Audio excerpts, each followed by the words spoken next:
Yes.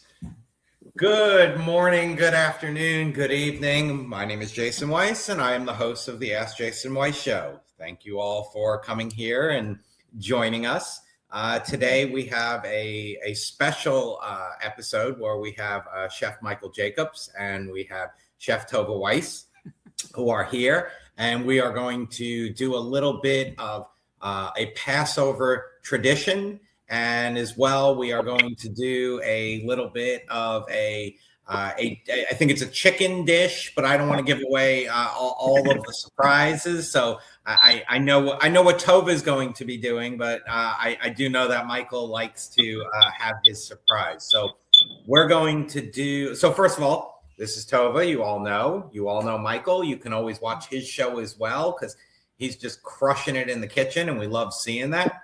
And today I am going to be, at best, a sous chef, but probably more delegated to cleaning dishes and making sure things are done according to the two bosses over here. So the only words I'm allowed to speak once I hand over the microphone are "yes, chef." And I learned that by cooking with Michael in law firm kitchens. So Michael will tell you a little bit about himself while we are cooking, because he can talk and cook at the same time. I could barely speak and talk at the same time. I know those are the same thing. So without further ado, happy Easter, happy Passover, happy holidays, happy everything. And we're going to start with Tova and Michael. And my final words are, yes, chef.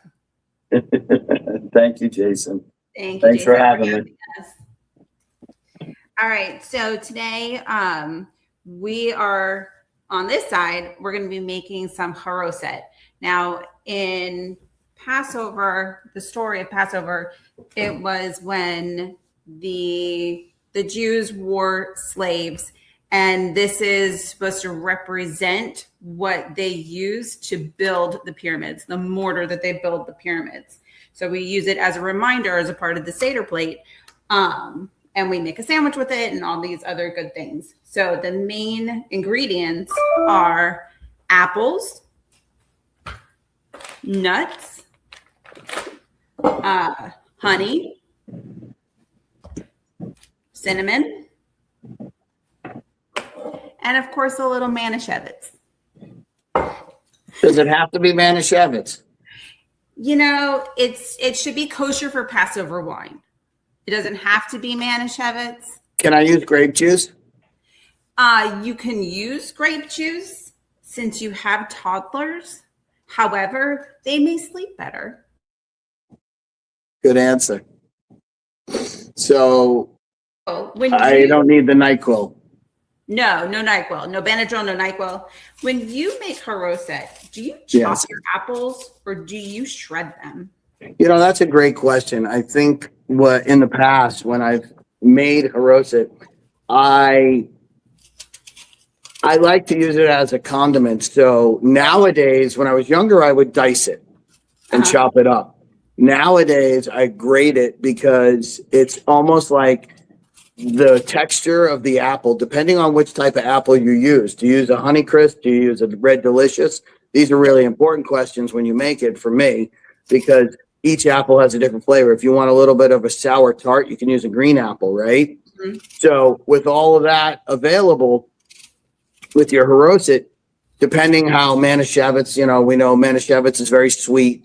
So that type of thing, do you want to use a sweet wine and grate it so it penetrates it faster, or do you want to dice it up so that it'll absorb it and it won't become too mushy?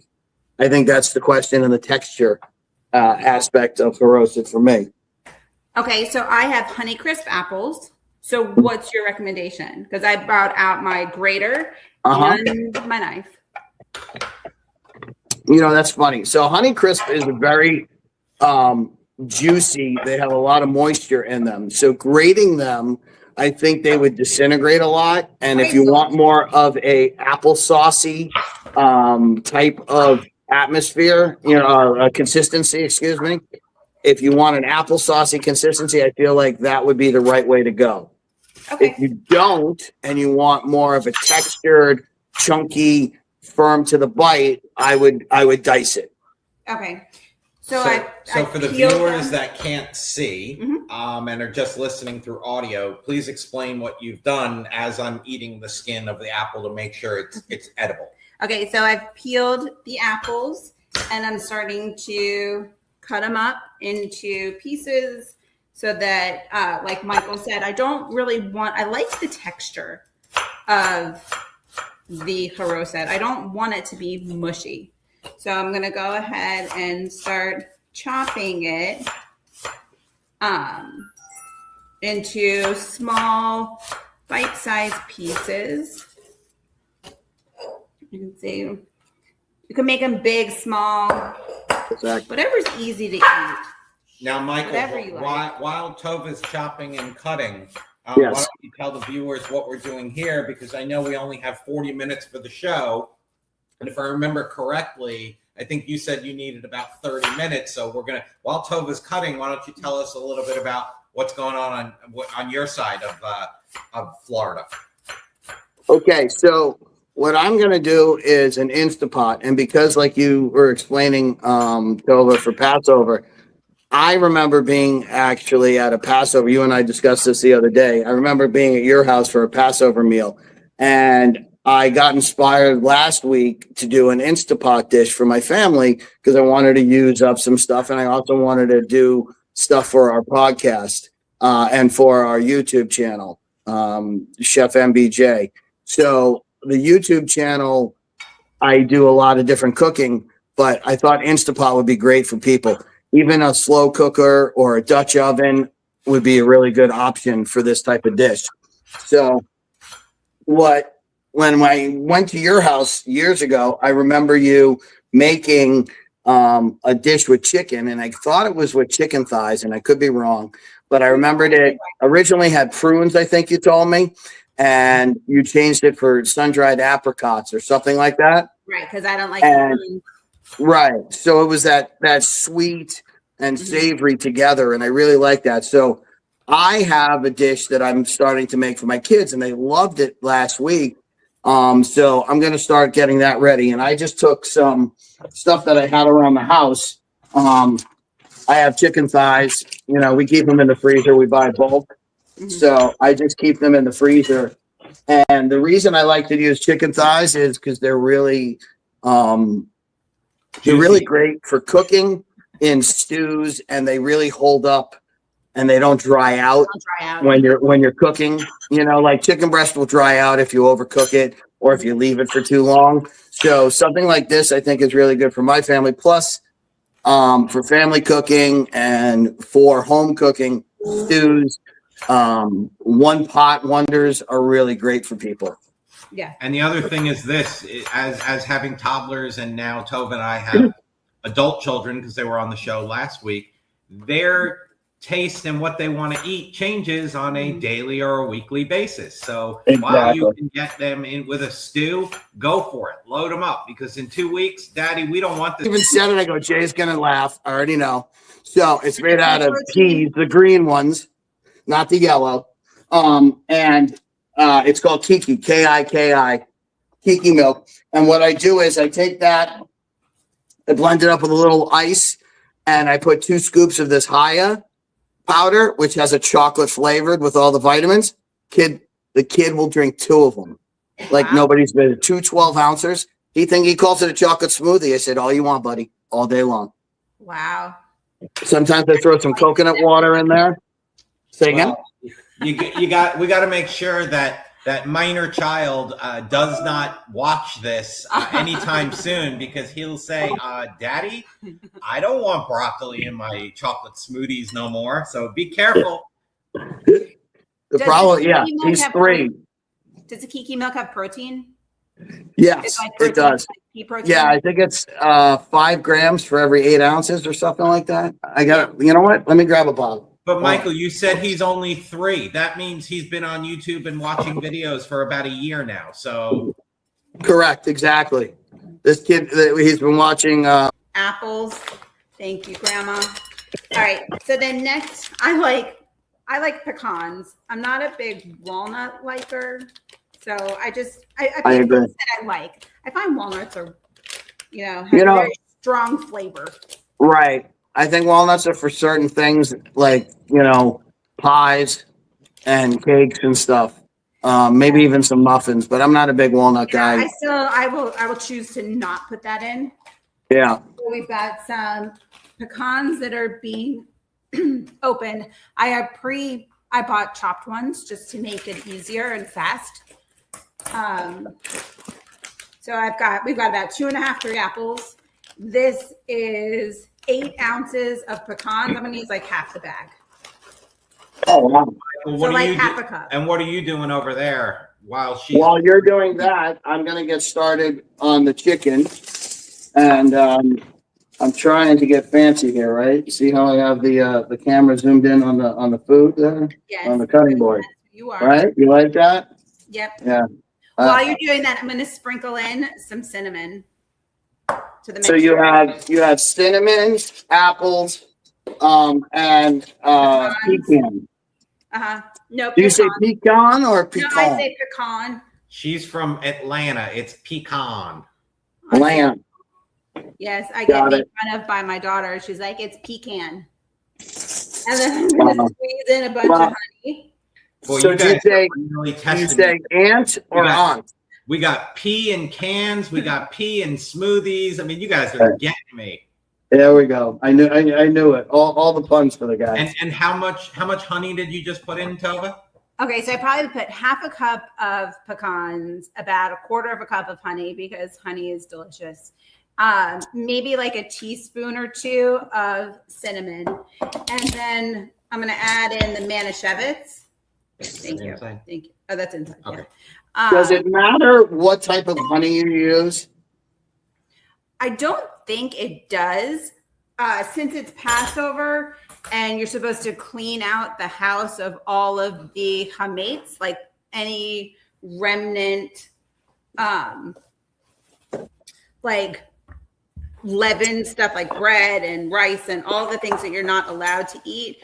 I always grew up that we opened like new condiments for Passover. Mm-hmm. So just to make sure that there was no cross-contamination. So Understood. we like golden blossom honey, like this one. Uh-huh. Good brand. So it's a new bottle. I love it. So that's what we've always done. And then you mix it up and then taste it and see what it's missing. I like it. So while you're doing that looks good. That looks really good. So that's going to sit and marinate for a little bit so the flavors come together. Uh-huh. Would you adjust it with any salt, pepper, sugar, anything else, or just add more honey? Does it get a touch of acidity like lemon juice to help bring out anything, or do you add? So that you don't have to reuse the same spoon. I don't. Okay, just curious. I actually think it needs more pecans. Even better. Do you toast the pecans? Can you toast them in advance? You can. I have not. I'm very, I like that. Do this quick and easy. Yeah, I like the idea of grating it, and I like or chopping it depending on which apple you're using. Yeah. Speaking of chopping, yep. Go ahead. I took 1 medium onion and I chopped it up in I would say 2, 4, 6. I'd say 12 pieces of medium-sized chunks, or medium dice, for lack of a better term. And I'm just going to put that into the pot.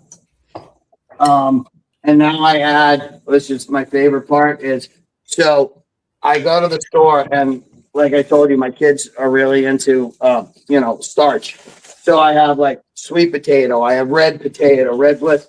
Then I can buy a medley, of the creamers and Peruvians or whatever, right? So I buy them all, and I put an assortment of potatoes in there. So it's like almost like the vegetables, but right. He's a broth guy. Yeah. So what are you doing with the potatoes? You're cutting them? So I rinse the potatoes, and I'm just giving them, what I'm doing is I'm dicing them to the same size the onion was. So what I like to do, and I use the Instapot so things cook at certain rates. Onions sweat down, potatoes will cook and steam and absorb the liquid and as we move forward. So depending on the size and how it's cut, that's what we're going to do in the long-term aspect of cooking it. So basically when you add everything, now these are little creamer creamer potatoes. I just put them straight in there. And then I got sweet potato. And again, like I said, with my kids, I just make it a game of find the colored potato in the stew and tell me what potato it is. So they get right into it. So I put a lot of potato. I put onions in there already, right? And then them all about the same size, so they cook the same. Yes, exactly. So everything's cooked. The sweet potato will gradually take the longest. So what I like to do is layer it. I know how the steam's going to rise up in the Instapot. So that's why the sweet potatoes are on the top. Okay. So heat rises, right? So I put them on the top where I put the onions and the lighter potatoes on the bottom. So they're more sauteing and kind of just heated up through the bottom, and the steam cooks on the top of it. So I have chicken. Like I said, I have my chicken thighs. I love just keeping them whole. I'm not going to make it crazy for anybody. So all I'm doing is taking the whole pieces of chicken thighs. If you want to use bone in, you want to use the skin, or skinless, it's really up to you guys. I'm not picky about it. It's really whatever you have at your house and are comfortable with. Now I'm going to go wash my hands. Give me a sec. All right. So while Michael goes and washes his hands, we're going to thank the Going Bold Network, and we're going to thank them for allowing us to be on this platform and for supporting us for all these years. And we're going to take a quick commercial break, and we will be right back where we can taste test the haroset, and Michael's chicken will be done. So take it away. Let's see our commercial.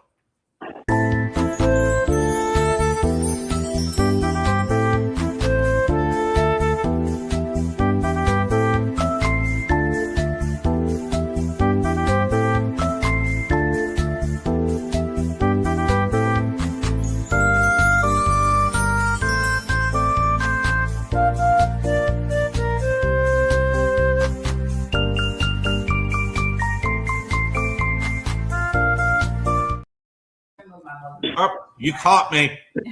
I'm eating the haroset. It is so good. So I'm Jason Weiss. This is the Ask Jason Weiss Show. Since I've given no legal advice today, I haven't had to put my disclaimer in there, but I'll do it anyway. I'm not your lawyer, obviously. Today I'm just a taste tester. Nothing discussed on anything in this show is legal advice. Should you need legal or financial advice, go hire someone. You can contact me. I'm happy to help.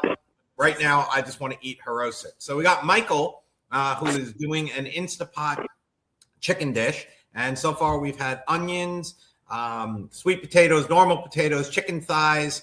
And is that tomatoes that are in there? I put some grape tomatoes because that's what I had. I have some mushrooms on the top for me. And then I just added a little bit of dry thyme and dry oregano, some salt and pepper. So as that's cooking, just real quick, what Tova did was the haroset, which again, 3 apples chopped up, about 3/4 of a, so it's 6 ounces of pecans, a cup of wine, a sprinkle of cinnamon, and a little bit of honey. Mixed it all together, and boy, is that so good. And is that delicious or what? Made for Michael's toddlers. Yeah. So Michael is now adding what to his soup? Or excuse me, his I'm adding broth. Whoa, that's twice I made a mess. All right. So I'm adding some, this is chicken bone broth. You can add chicken stock. You can add whatever you want to this. You can add water. You can add white wine. You can add any kind of cooking liquid you want. Just make sure that when you. So healthy. I'm sorry? There's so many benefits for the bone broth. That's one of the reasons, as we were discussing before, for the kids. So what's great about this pot, like I said, Instapot, right? It's just kind of like the old days. I mean, I don't know about everybody that's watching, but my generation, the Ron Propeel back in the day, set it and forget it, kind of thing with the chicken. So this is the Instapot's the same way in my mind. I'm just going to let this cook, and I put it on slow cook. Pressure level, I put it on low, or normal, which, low to medium, depending on what you want. And then it's all ready to go. I have it on for 32 minutes. You can put it on for 40 minutes. It's really what you want. But I think if you prep it and you start when you get home and you put the pot straight in, and then you come in, you turn it on, and all you got to do is go change, do your hair, whatever, relax. It's already cooking for the family. You put a pot of rice on, you put pasta if you want. You don't need any of the other starches, but you could do it. And then this thing's just going to cook. And when it cooks, the best part about it is all those beautiful flavors are going to come together. So with that, we have the chicken, thighs, and so forth.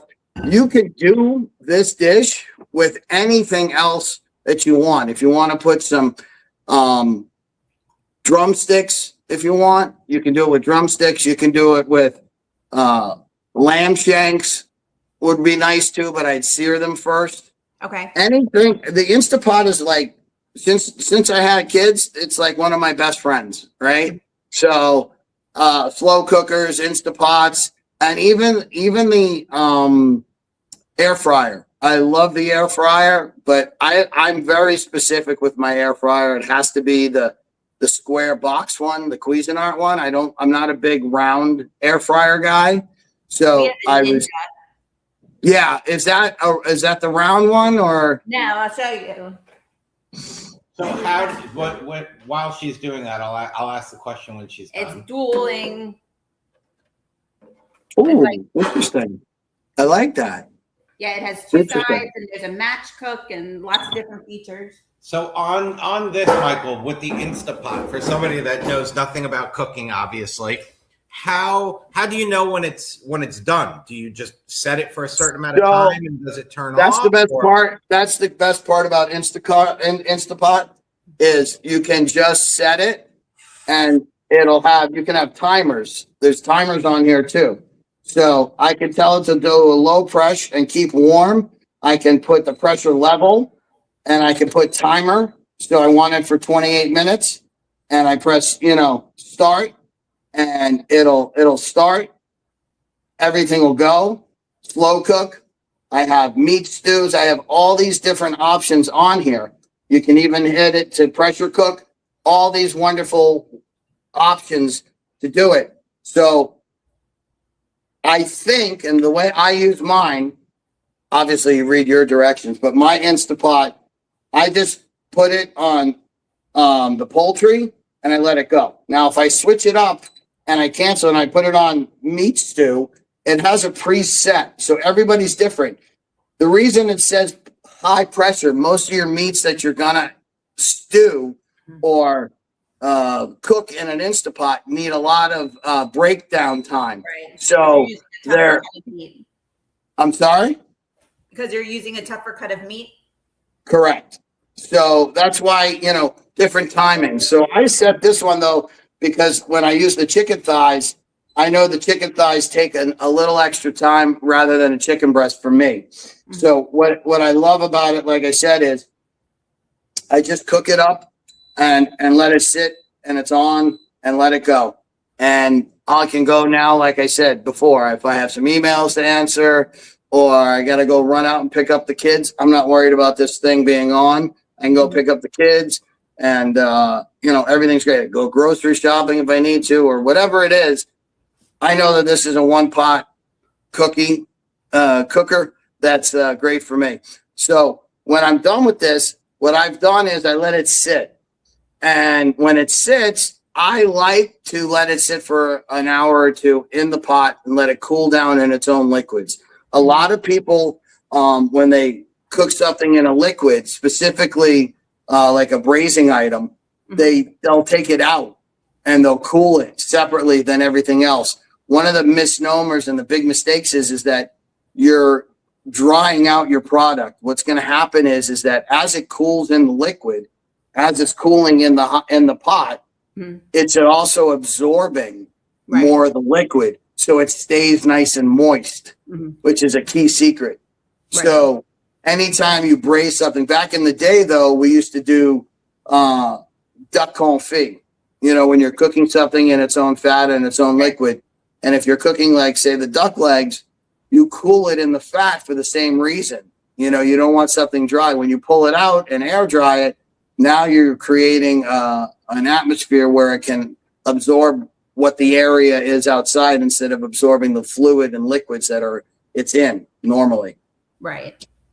So I had a couple questions about your haroset. What, if you're going to make it in advance, how far in advance would you make it?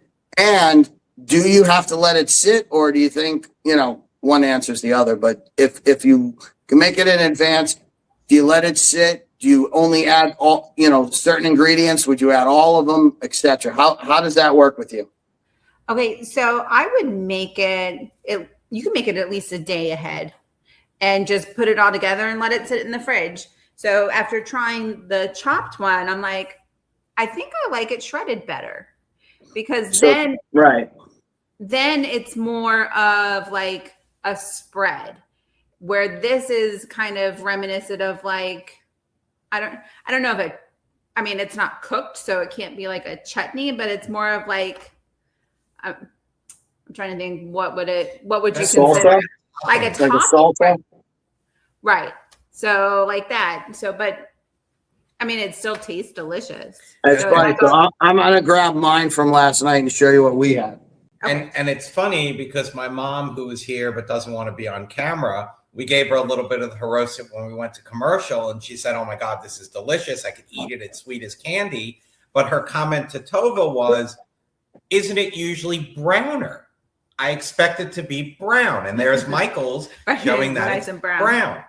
Science says it's brown because ding, ding, ding, former science teacher. Because it was exposed to the air. Oxidized. Correct. I was going to say oxidation, but I didn't know if you knew that word. He knows that word.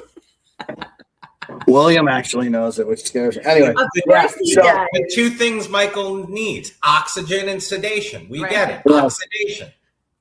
So mine, which I'm going to show you, I'm going to grab the spoon and show you. It's a little bit more. It's not shredded, but it's more almost like a puree. Of mini dice. Yeah, I'm thinking of throwing it in the food processor. Right? So if you did that, that's what it would look like, right? So, but what's nice is the stability of whatever the texture, the texture of whichever apple you decide to go with allows for it to hold up or disintegrate within it. And what's great about mine, you know, the one that you made, you can really get a lot of use out of it moving forward, because now you can add it to various dishes. You can take that, like you said, you eat it as a spread, but now you can use it as a base for a salad dressing. You know, you could you could take a couple tablespoons, whisk it up, or even throw it in the blender with some olive oil. And if you want, hit it with something, you know, maybe a pinch of, you know, red wine vinegar or whatever you want if you need an acid, and puree it up. Vinegar would be good.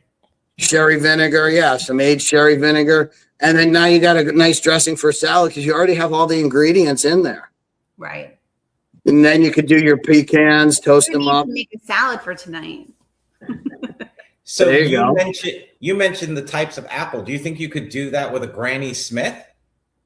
You know, it's funny. I think it really depends on what type of haroset you're looking for and what you're serving it with. I think when you're creating your menu for dinner and your meal, I think it's important to figure out, you know, what are you putting it on? What's the accoutrement? What's it accompanying on that menu, so to speak? So, for example, can the haroset go good with, you know, the chicken tonight? Would they go balanced out, you know, each other? Or can I take some haroset instead of applesauce and put it on my potato latkes? Will that work out? You know, these are things that I would think about depending on what apple I'm going to use. So to answer your question, yeah, you can use a Granny Smith if you want. You can use a Honey Crisp like Tova's using. You can use a Red Delicious, or you know, anything, you know, the green Granny Smiths that are really tart and soury, you know, that you love. Those are great for like when you make an apple pie, because you got that, you know, you add so much sugar that you have that sweet and sour kind of aspect. So maybe that would be good. You know, I don't know. It really depends on what the rest of your menu is, in my opinion, when you pick out the type of apple. Now, for the dish that you're making, that's it. You don't do anything, and when the timer goes off, so that's so nice. Let's fast forward to that. When the timer goes off and it says I'm done, I did listen, and you said you let it cool down in the pot so it absorbs all of the juices. Correct. And what do you do with it? So then I'm going to show you. I have some of the items cooked up, and I'm going to put a plate of it together with some steamed rice, because like I said before, my kids are double starch. So I'm going to plate that up with you. Now, one of the other things I'm learning is I added last week, I was able to add dates to it. Because we get these great dates, Jason, you know them as well. The perfectdate.com is excellent, and they have a delicious product. So the Majol dates are awesome in here too, which goes back to I'm sorry? It adds sweetness, right? Right. So I can do that. I also put them in Williams smoothies from time to time, which I don't tell them. And, you know, you can add that to it, or you could repurpose it, because you know how they're nice and dry. You could chop them up and then just finish it at the end when you're reheating it, and add it in. So you keep little bites, little pieces of sweetness that didn't break down, so that it entices you to come back for more. So let me just go off camera and grab the plate, and I'll show you what it looks like.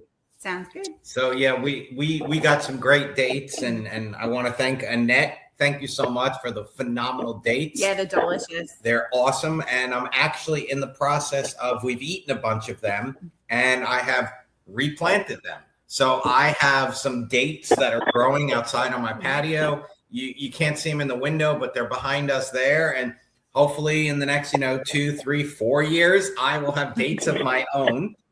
Because it has been a slow growing process, but I didn't read a book. I didn't do any research. I literally just started growing them, and boom, they took off. So sounds good. It's next to my pineapples. So I love this idea of the Instapot. Unfortunately, we don't have one. I'm not hinting that you don't necessarily need an Instapot. You can use a slow cooker. We don't have a slow cooker either. Well, you have a slow cooker. That would be me. So how could we make this dish? Hold on one sec. I'm almost back, but I wanted to get the rest of it. I keep looking at the bowl of haroset, thinking that would probably be good on a spinach salad. With the apples and the nuts and. So Michael, the question was, since we don't have a slow cooker, is there something that we could do here to replicate a slow cooker? How can we make it? How can we make that dish Right. without a slow cooker, without an Instapot? So I'm going to tell you, my thought process is very simple. I think a Dutch oven would be really good for you. You can use those. We used to have them growing up. The casserole dishes with the tops. It's a very simple and similar process where I would again layer everything pretty much the same way, except I would put the heavier potatoes on the bottom, reverse it. You follow me? Just reverse that aspect. And then go from there. But it's all about one pot, cooking for me. So a casserole dish is beautiful. And It's going to take not 27, 28, 30 minutes. It's going to take maybe 45, an hour, give or take. But it's the same theory again. If you have, there you go. Yeah, so you could put that whole thing in the oven. Right. So that's exactly what I would do. I just throw it in at 375 for the first, 25, 30 minutes to get it going. And then I turn it down to 350 for the rest of the time and call it a day. Obviously, you check your chicken when it's done. Make sure that it gets to 165 so we don't have any salmonella or, E. coli. E. coli or any other health, The lawyer. health I'm hazards. glad I was able to contribute. All right. So I taught you well. Good. See, So, all right. So I what do we serve it got, up to you. Dad? I'm hungry. All right.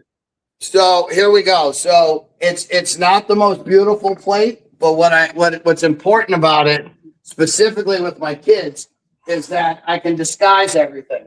So what I have in there, and what I'm doing is I have rice, I have mushrooms, I have onions, I have potatoes, and then the chicken I can shred up. You can shred it if you want. You can chunk it now because it all cooks together. But as you mix the pot afterwards, what I do is once the final one is done, let me rephrase that. Once it's finally done cooking and it's cooling, I give it a mix. At that point, if you want, you can break up with your spoon or your spatula or whatever you're cooking with. If you want, you can break up the chicken pieces. You can shred it. You can pull them out and shred it and put it back in so it absorbs like we talked about. But what's great, like I said, is the kids will eat the mushrooms and think that it's all part of the chicken. The onions, they'll think it's all part of the chicken. They think everything is the chicken for me. And I would, I'd love to put some carrots in there. I'd love to put a bunch of other colorful peppers and such, but I got to be careful because they won't eat the colors. So this is your boring brown, beige, and white dish that, they pretty much love. So Michael, that looks incredibly brown, but something that I would eat. Yeah. And again, you could spice it up if you wanted it with various different colors, but unfortunately, that's not going to be for today's show because I just got note that we're done. So I want to thank Michael. I want to thank Tova. I want to say happy Passover, happy Easter, happy holiday weekend to everybody. Everybody stay safe, stay happy. We'll see you in 2 weeks. And don't forget to check out Michael's show on Tuesdays on the streaming network. Go bold. Thank you, team. Thank you, everyone. We're out of here. Have a great one. Bye. Thank you.